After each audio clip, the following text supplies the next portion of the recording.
This is a disingenuous act on the part of, driven by the state of New Jersey, and particularly the state police. As you know, for decades, the state police have wanted and demanded that the Cuban government extradite Assata Shakur to the United States. There is no extradition policy between Cuba and the United States. Just to deal with this in context, the Cuban government, pursuant to international law, that is particularly the Refugee Convention, have granted Assata Shakur political asylum. Now, what is the basis for that? It is if an individual has a well-grounded fear that if they return to the country from which they left, they would either be persecuted or prosecuted based upon their political beliefs and their race or religion. Now, this is not a new concept. There have been numerous individuals who have left the United States and went to foreign countries, allies of the United States, where those countries have refused to extradite them. France, for example, in the 1970s, there were Black Panthers who hijacked planes and went to France.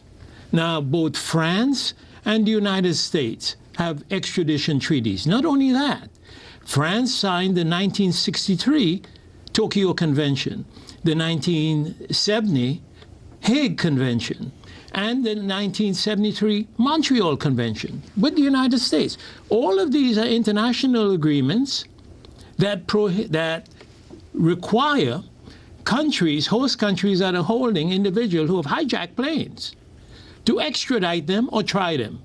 France, after conducting their own independent review of these Black Panthers, refused to extradite them to the United States based upon France's assessment that if they would be returned, they would be subject to political and racial repression. So I say that the Cubans' position is well grounded in international law. Now, why today is Assata Shakur now being branded a terrorist? If we look at the definition of terrorism, what is it? It is the use or the threat of use of force against the civilian population to achieve political ends. What happened in the case of Assata Shakur? You have heard in her own words, this woman was a political activist. She was targeted by whom? J. Edgar Hoover and the FBI in a program that was called COINTELPRO. That program was unveiled by whom? Frank Church, Senator Frank Church in the 1970s. He chaired the Senate Intelligence Committee. That committee determined that the FBI was using both legal but mostly illegal methods to do what? In the FBI's own words, they wanted to discredit, to stop the rise of a black messiah. That was the fear of the FBI, so that there would not be a Mau Mau, in their words, uprising in the United States. And they were, of course, referring to the liberation movement that occurred in Kenya, Africa. Now, the FBI carried out a campaign targeting not only the Black Panther Party. They targeted SCLC, they targeted Martin Luther King, they targeted Harry Belafonte, they targeted Eartha Kitt, they targeted anyone who supported the struggle for civil rights that they considered to be dangerous. It is in that context we need to look at what happened on the New Jersey Turnpike in 1973. What they call Joanne Chesimard, what we know as Assata Shakur, she was targeted by the FBI, stopped. And the allegation that she was a cold-blooded killer is not supported by any of the forensic evidence. If we look at the trial, we'll find that she was victimized. She was shot. She was shot in the back. The bullet exited and broke the clavicle in her shoulder. She could not raise a gun. She could not raise her hand to shoot. And she was shot while her hands were in the air. Now, that is the forensic evidence. There is not one scintilla of evidence placing a gun in her hand.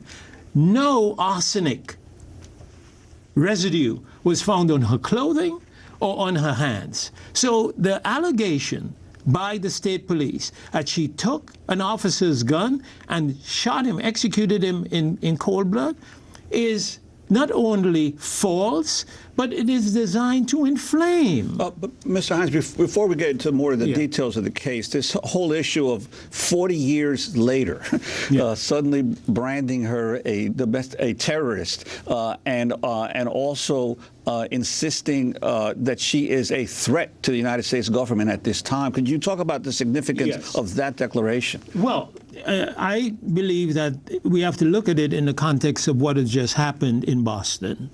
I think that with the massacre that occurred there, the FBI and the state police are attempting to inflame the public opinion to characterize her as a terrorist, because the acts that she was convicted of has nothing to do with terrorism. The acts that she was convicted of, if you look at the evidence, she was convicted of aiding and abetting, and therefore was present during the shootout. The FBI and the state police's theory was that Sundiata Acoli shot Officer Foster. That was their theory during his trial. One of the people in the car with her. One of the people in the car. Let me read the FBI press release, and you can respond to how they describe it. And we want to bring Angela Davis in as well. This was their press release yesterday describing the May 2nd, 1973 shooting. They said, on May 2nd, 1973, Chesimard and a pair of accomplices were stopped by two troopers for a motor vehicle violation on the New Jersey Turnpike. At the time, Chesimard, a member of the violent revolutionary activist organization known as the Black Liberation Army, was wanted for involvement in several felonies, including bank robbery. Chesimard and their accomplices opened fire on the troopers. One officer was wounded. His partner, Trooper Forster, was shot and killed at point-blank range. One of Chesimard's accomplices was killed in the shootout. The other was arrested and remains in jail. Chesimard fled but was apprehended. That's their statement yesterday. Right. Also in this statement that I read, the superintendent of state police claimed that Assata Shakur took the officer Foster's weapon and shot him while he was on the ground. There is not one scintilla of evidence at the trial attesting to that. In fact, as I was saying before, she was incapable of lifting her hands, much less firing a weapon. Now, you ask, what is the reason for this allegation at this time?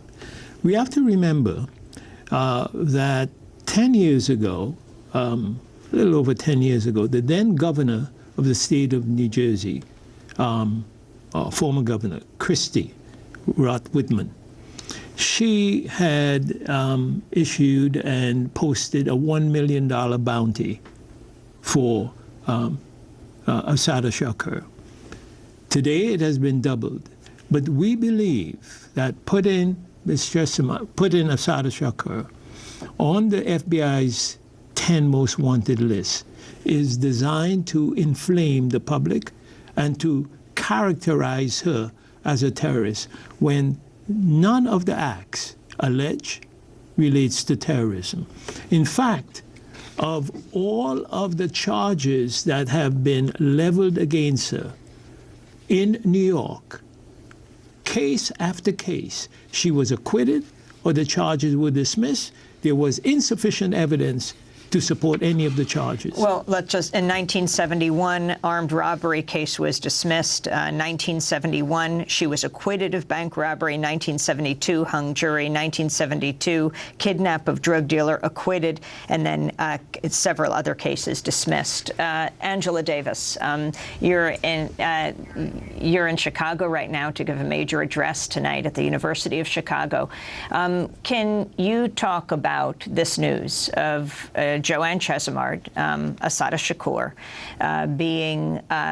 now being put on the top 10 wanted terrorist list, the first woman ever to be put on this list?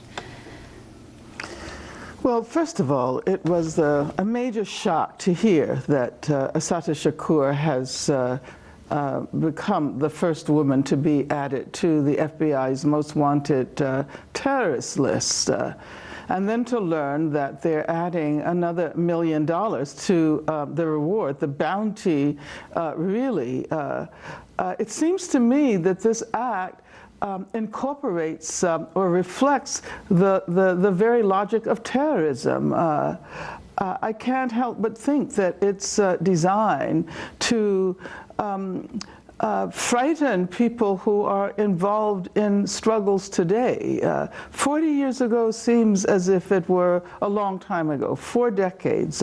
However, in the 21st century, at the beginning of the 21st century, we're still fighting around the very same issues: police violence, healthcare, education, people in prison, and so forth. So I see this as an attack not so much on Assata herself, although of course she deserves to be brought home. She deserves to be able to live out her life with justice and peace. It was wonderful that you allowed people through this program to hear Assata's words, because 40 years later, people really don't know the details of the case and are not aware of the extent to which she was targeted by the FBI, by the COINTEL program, as Lennox pointed out. And it's amazing that in 2013, where she is living in Cuba as a political refugee, having been given political asylum by Cuba, she is still pursued. And actually, this is an invitation for anyone to travel to Cuba illegally and to kidnap her and bring her back to the United States, if not shoot her dead. This is as I said, was an extremely shocking revelation.